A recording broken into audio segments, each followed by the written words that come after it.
کا $115-20 تک بھی پہنچا. تو جب تیل بڑھتا ہے تو پھر ہماری امپورٹس بڑھ جاتی ہیں, امپورٹس بڑھتی ہیں, ڈالرز ہمارے زیادہ خرچ ہوتے ہیں, ڈالر کم ہو جاتے ہیں. ڈالر جب کم ہوتے ہیں تو روپے کے اوپر پریشر پڑتا ہے اور ہمارے ریزرو سے پریشر پڑتا ہے. تو اب یہ سمجھیں کہ یہ جو پاکستان چھوڑ کے گئے تھے اور ہم جو پاکستان چھوڑ کے گئے تھے, یہ جو ہمیں انہوں نے رجیم چینج پہ کیا تھا, تو اس وقت پاکستان کی 2022 میں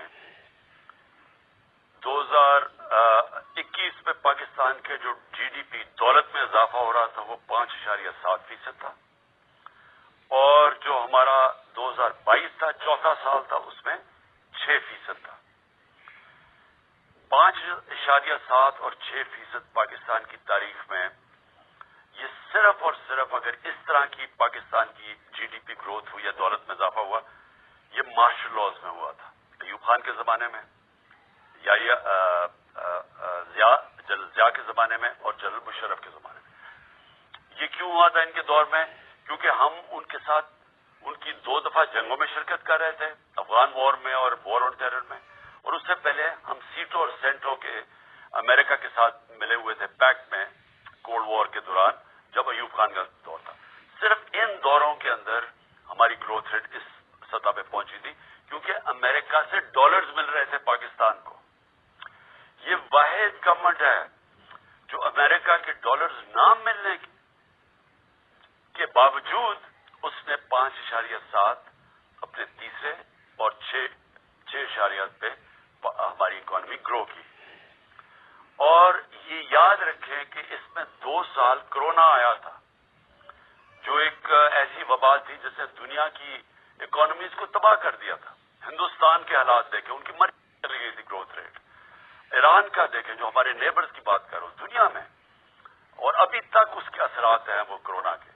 تو ہمارے دور میں اس کے باوجود کہ کرونا تھی اور یہ یاد رکھیں کہ دنیا نے اکنالج کیا تھا کہ پاکستان وہ 3 ٹاپ ملکوں میں جس نے سب سے بہترین طور پہ کرونا کو مینج کیا, اور اس کے ثبوت کیا ہے کہ ہم نے اپنی اکانومی بچا لی, اپنے غربت بچا لی, اپنے روزگار بچایا لوگوں کا, اور ہمیں اپنی انڈسٹری بچا لی, اور ہم نے یہ 5.7 اور 6% پہ گرو کیا.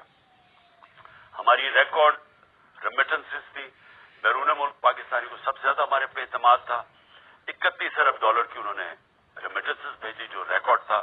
نون لیگ کی دور میں 19.6% ریمیٹنسز تھی. ہم نے ادھر سے لے کے گئے 3.5 سال میں $32 ارب پہ.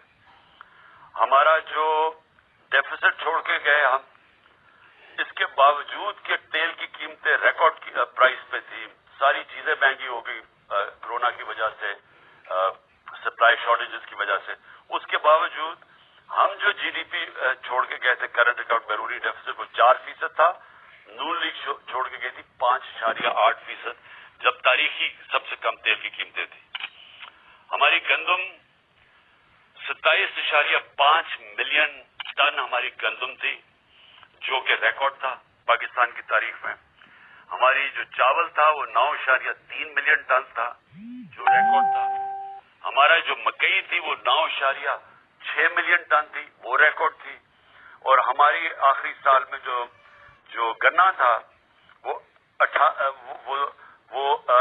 تقریباً